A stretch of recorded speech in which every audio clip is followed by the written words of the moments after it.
Salut tout le monde. Après la mort tragique de son père aux mains de voyous, un étudiant en ingénierie reclus crée un robot de combat. Alimenté par sa volonté de vengeance contre le monde criminel, il se lance dans une mission personnelle. Mais les policiers locaux considèrent cette voie de la vengeance comme une menace, car le robot qu'il a créé a le potentiel de devenir une arme dangereuse. Le film s'ouvre sur une photo panoramique d'une rue, montrant un enfant marchant au milieu d'une ville chaotique. Des voitures de police circulent, tandis que des haut-parleurs diffusent des messages, exhortant les gens à rester calmes. Peu de temps après, une voiture s'arrête dans un endroit inconnu. Deux hommes sortent et engagent une conversation à propos d'un Moussa. Pendant ce temps-là, le convoi de police roule dans les rues. Les agents sortent de leur véhicule et se préparent à prendre d'assaut le bâtiment. Après avoir monté les escaliers, les policiers pénètrent dans l'une des pièces et déclenchent involontairement un piège. À l'intérieur, ils découvrent un robot avec une minuterie, positionné à côté de barils de liquide hautement inflammable. Avec seulement 18 secondes restantes, une explosion est imminente. Le chef d'escouade ordonne à ses hommes de quitter le bâtiment. La scène se termine. La scène suivante montre un gars qui se fait interroger, les mains enchaînées à une table et un dossier placé à côté de lui. Un homme entre dans la pièce et pose une série de questions. Assis devant l'interrogateur se trouve un jeune homme avec des blessures visibles suite à une arrestation brutale. Le gars s'appelle Yeya. La personne qui pose des questions sourit et sort une photo de son dossier, montrant un vieil homme et une fille, déclenchant la première séquence de flashback. Le flashback nous montre Yeya arrivant à son université. Il se promène dans le couloir, jette un coup d'œil par la fenêtre et jette un regard rêveur à une fille à l'extérieur. Elle joue de la guitare avec son groupe dans la cour de l'université. Pendant les cours, Yeya discute avec une camarade de classe et l'aide avec des questions d'ingénierie. Le professeur, le docteur Nassar, est irrité par ce bavardage. Il appelle Yeya au tableau et lui demande de résoudre une équation d'une manière spécifique. Cependant, Yeya choisit de la résoudre à sa manière unique. Nassar, qui est à la tête du département de mécanique et d'électronique de l'université, ne supporte pas une telle défiance. Il sort rapidement Yeya de la classe. Fait intéressant, le professeur est le même homme qui interroge Yeya dans le présent.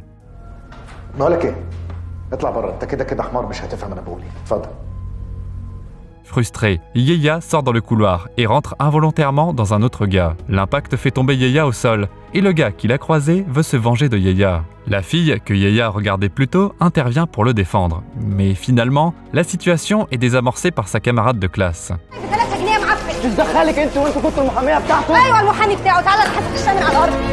Baissant les yeux, Yeya rentre chez lui. Plus tard dans la soirée, alors que son père, horloger, travaille, ils discutent de ce qui s'est passé. Le vieil homme dit à Yeya que ce n'est pas la première fois que ça lui arrive, et d'autres personnes disent souvent que Yeya est fou. Yeya semble perdu dans ses pensées. Alors, son père leur suggère de se promener vers une petite maison qui appartient à leur famille. Au cours de leur promenade, la conversation entre le père et le fils est soudainement interrompue par Nasser, qui s'adresse au vieil homme par son nom, Saleh, et exige de savoir où se trouve sa femme. Saleh répond qu'elle est allée chez ses parents, parce qu'elle en avait assez du harcèlement policier, et il demande à Nasser de partir. Dans une dernière révélation, Saleh admet qu'il avait révélé à la police l'emplacement de la dernière cachette de Nasser. Rempli d'amertume, Nasser saute sur sa moto et s'éloigne, se moquant de Saleh à cause de son fils faible. Le père et le fils continuent à marcher jusqu'à ce qu'ils arrivent à la maison que le père de Yeya lui a offerte en cadeau. Yeya a transformé l'espace en petit atelier. Il montre un petit robot appelé Moussa à son père, qu'il a nommé d'après son frère aîné qui est mort alors qu'il était encore bébé. L'invention est contrôlée par un casque spécial qui lit les pensées et les transmet au mécanisme. L'ingénieur montre à son père comment fonctionne son invention. Sur ordre de l'élève, l'androïde miniature écrase la roche en poussière. À ce moment-là, Mariam entre dans la pièce et Yeya s'en va, visiblement bouleversée. La fille dit qu'elle est venue sans invitation parce que le téléphone de Yeya était éteint. Elle avoue à Saleh qu'elle n'aime plus Yeya. La scène suivante nous ramène à la cellule où l'interrogateur lit les résultats de l'examen médical de l'étudiant. Il dit que Yeya a des problèmes de socialisation. Nassar commence à demander à Yeya comment son père est mort. Le deuxième flashback nous montre à nouveau Yahya en train de parler à son père. Le vieil homme raconte que la mère du garçon est morte à sa naissance. Il dit aussi que Mariam l'aime. Au même moment, des hommes armés, dirigés par Nasser, se dirigent vers la maison. Yahya les remarque, mais a trop peur de faire quoi que ce soit. Le groupe de voyous pénètre dans la pièce où Saleh est assis. Nasser attaque brutalement le vieil homme, saccage sa maison et y met le feu. Pendant ce temps-là, Yahya reste blotti dans la cuisine, serrant fermement un couteau, trop effrayé pour sortir.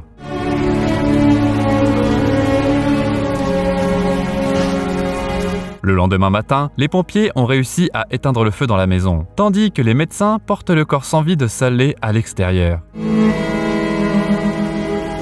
Le soir, Yahya reçoit la visite de Mariam. Le gars dit qu'il veut vendre ce qui reste de la maison de son père et emménager dans le chalet qu'il a meublé comme atelier. L'élève est convoqué au commissariat pour faire une déposition, mais l'agent lui dit que Nasser a un alibi, ce qui signifie qu'il sera bientôt libéré. Le flashback se termine et nous sommes de retour dans la salle d'interrogatoire. Yahya n'est pas menotté et il est interrogé sur les détails de ce qui s'est passé. Il continue son récit, partageant qu'il avait envisagé de se suicider après la disparition de Saleh. Avec dédain dans la voix, l'interrogateur dit que seuls les lâches auraient recours à une telle action, accusant Yahya d'en être un. Il dit aussi qu'il est désolé pour Saleh, qui a tragiquement péri dans les flammes alors que son fils n'a rien fait. Là, on voit un autre flashback. Dans sa maison, Yahya regarde la valise avec l'argent qu'il a reçu pour avoir vendu la maison de son père. À un moment donné, il se lève et décide de s'immoler par le feu avec l'endroit. En fin de compte, Yahya n'a pas le courage d'aller jusqu'au bout du plan. Alors, l'homme dans la salle d'interrogatoire le traite de lâche. Yahya se souvient très bien d'avoir vu une vision de son père, qui est apparue devant lui. Cherchant à se faire pardonner, Yahya tente de s'excuser, mais son père exige quelque chose de différent, une vengeance. Après tout, les criminels pourraient cibler une autre personne innocente demain. Ils doivent être arrêtés. Bien qu'effrayé, Yahya trouve du réconfort alors que son père le prend dans ses bras.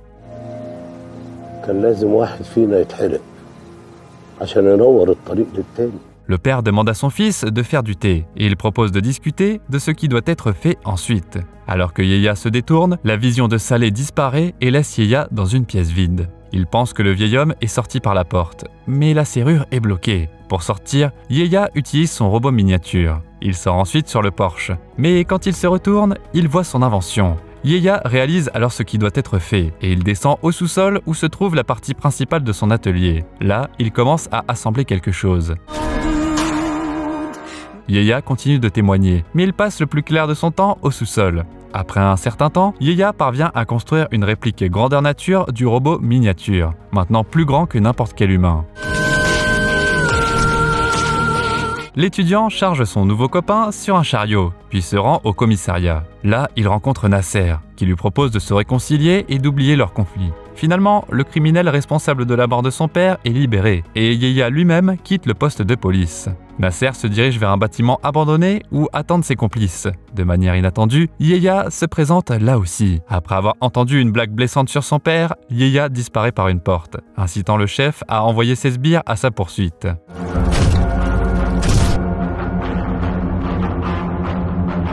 Yahya a amené son robot dans le coffre de sa voiture. S'enfermant dans l'une des pièces, il enfile le casque et active l'outil de la vengeance. Avec ses pensées, il ordonne à Moussa d'éliminer les criminels. Nasser est renversé alors que le robot lui lance une poutre. Moussa le dépose alors dans une voiture avant d'y mettre le feu.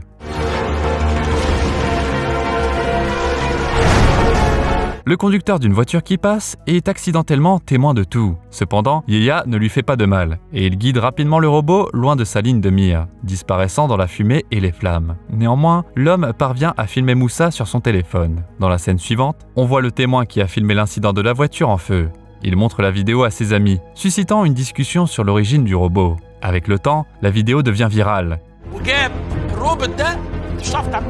L'invention de Yahya est saluée comme une arme des guerres futures. Yahya est inconscient du battage médiatique qui entoure son invention. La scène revient ensuite dans la salle d'interrogatoire où Yahya admet que sans Nasser, Moussa n'aurait pas été créé, ce qui signifie qu'aucun des événements ultérieurs ne se serait produit. L'interrogateur dit que c'est le destin qui guide le chemin des gens. Ensuite, on voit le professeur Nassar dans le bureau d'un médecin avec son fils en phase terminale. L'enfant a besoin d'une invention chirurgicale coûteuse à l'étranger. Au lieu de ça, le médecin suggère de demander l'aide d'un collègue plus jeune et moins expérimenté. Le professeur n'aime pas cette option. Vers la fin de la scène, il reçoit un appel téléphonique, puis part avec sa femme et son enfant. Pendant ce temps-là, Yeya continue d'écouter les nouvelles dans son atelier, avec les infos soulignant le danger potentiel posé par le robot de combat errant librement en Égypte.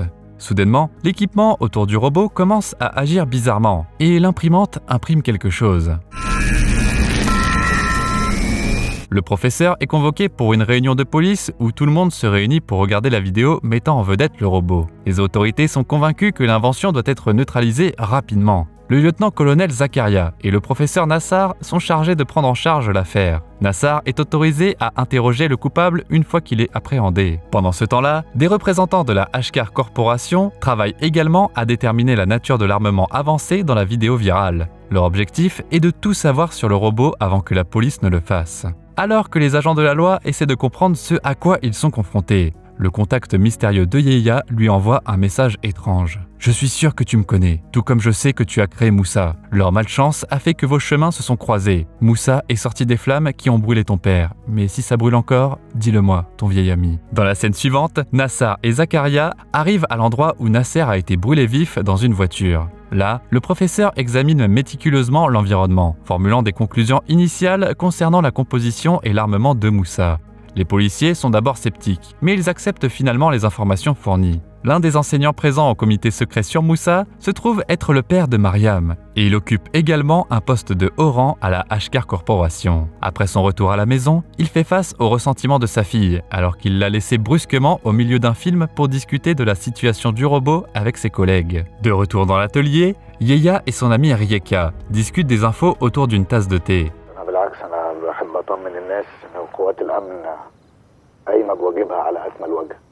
La fille a apporté un cahier à Yeya, dans lequel il a esquissé pour elle un design pour un nouveau moteur de voiture. Cependant, elle y trouve également des images du prototype de Moussa, et elle réalise immédiatement qui a créé le robot. Elle demande à Yeya de lui montrer le robot. Après un peu d'hésitation, il ouvre l'entrée du sous-sol, où est conservée son invention. Pendant que les deux discutent, un officier rapporte à Zakaria qu'ils ont amené quelqu'un au poste pour l'interroger. Il ordonne d'interroger le gars et de le mettre sous surveillance. Lorsque l'interrogatoire est terminé, Mohamed est remis à son père. Rieka emmène Yeya chez elle, et elle le conduit dans un immense garage avec une muscle car orange. En le regardant, Yeya dit que la voiture de son père était trop petite pour Moussa. Puis il décide d'avouer à son ami qu'il a commencé sa croisade pour venger son père, mais que maintenant, il prévoit de venger tout le monde. Rieka lui conseille d'avouer à Mariam que tout ce qui se passe est de sa faute, afin qu'elle le voie enfin comme un chevalier en armure brillante et un vrai homme. Mais Yeya refuse. Il parle à Rieka d'un message qu'un vieil ami lui a envoyé. Il dit que l'homme mystérieux lui enverra secrètement les noms des voyous avec qui il doit traiter.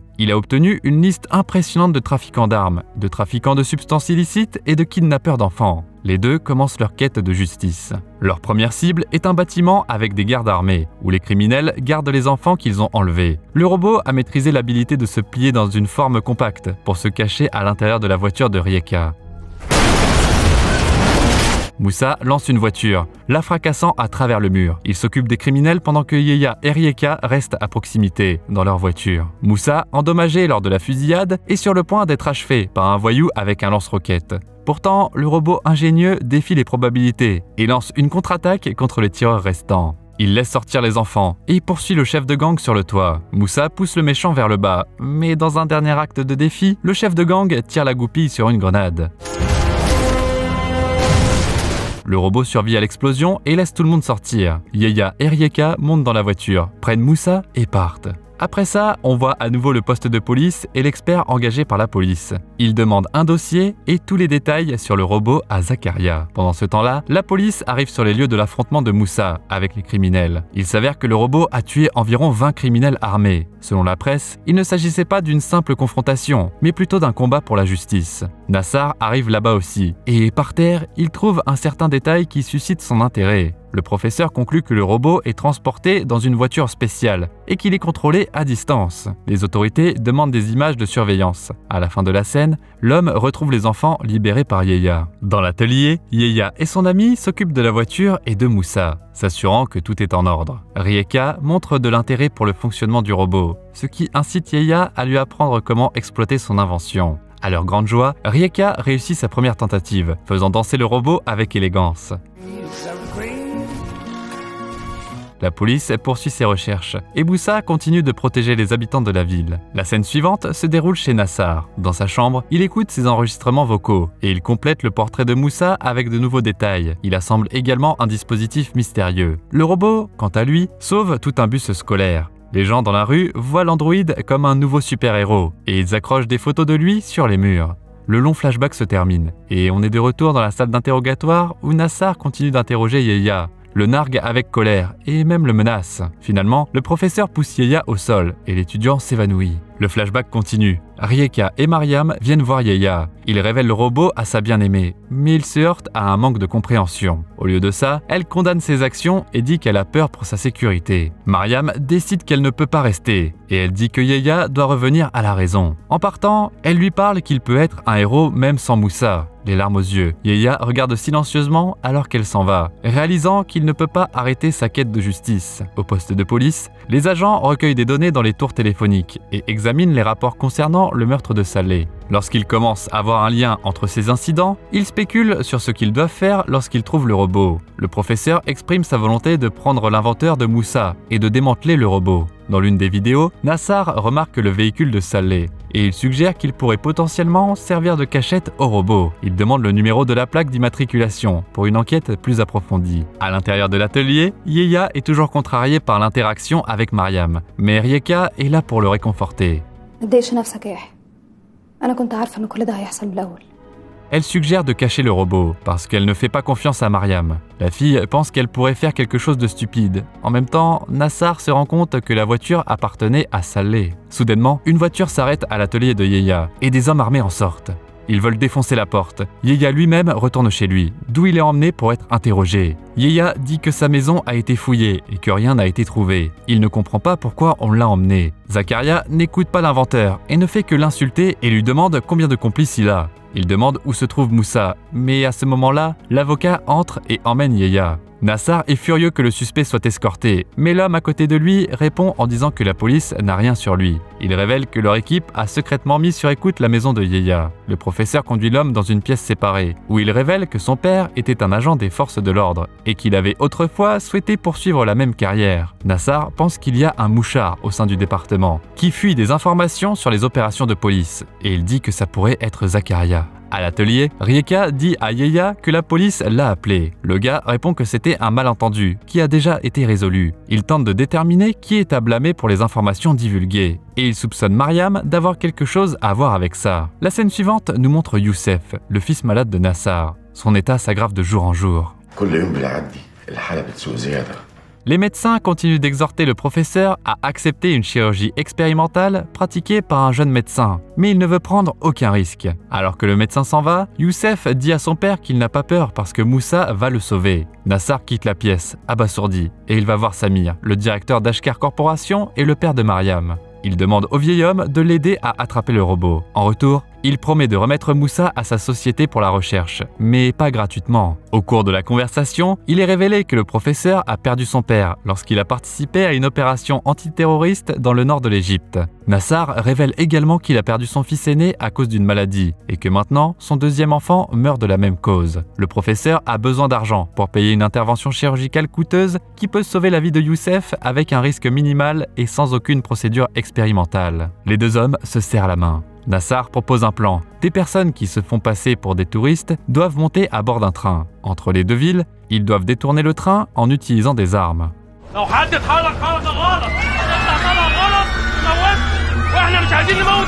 Il prévoit d'exposer la vulnérabilité de Moussa au public par le biais de la presse, dans le but d'influencer l'opinion publique contre le robot. Nassar suggère de capturer le robot en attirant son inventeur dans un piège. Il propose également de mettre en scène l'enlèvement de la bien-aimée de Yehia, dans le cadre d'une stratégie à effet domino. Le but ultime de son plan, c'est que Moussa soit capturé. En voyant le reportage sur les otages dans le train, Yehia décide naturellement d'intervenir. Avec Rieka, il rattrape le train, mais les criminels envisagent de faire quelque chose au wagon.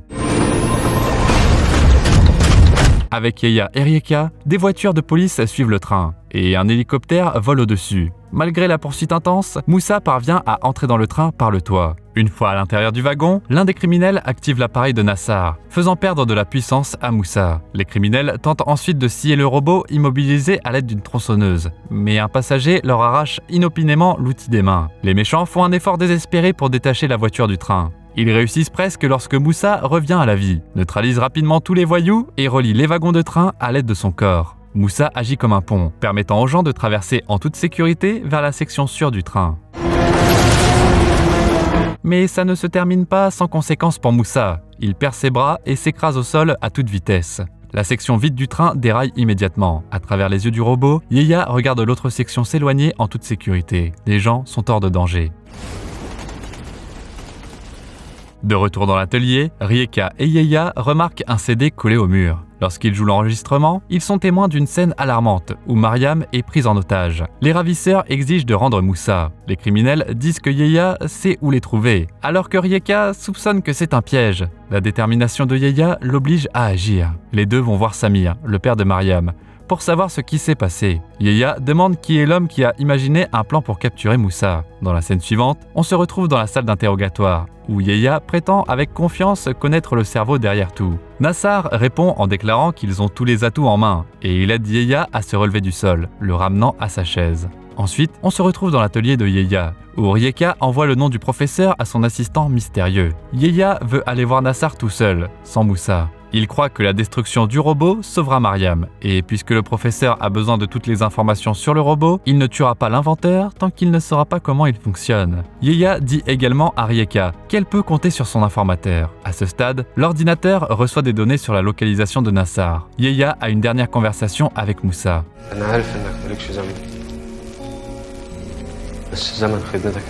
Le plan de Yeya est de dire la vérité à tout le monde. Il pirate des panneaux d'affichage et des émissions de télévision dans la ville, et il s'adresse à tout le monde, racontant son histoire sur ses difficultés à l'université, la mort de son père et la création du robot.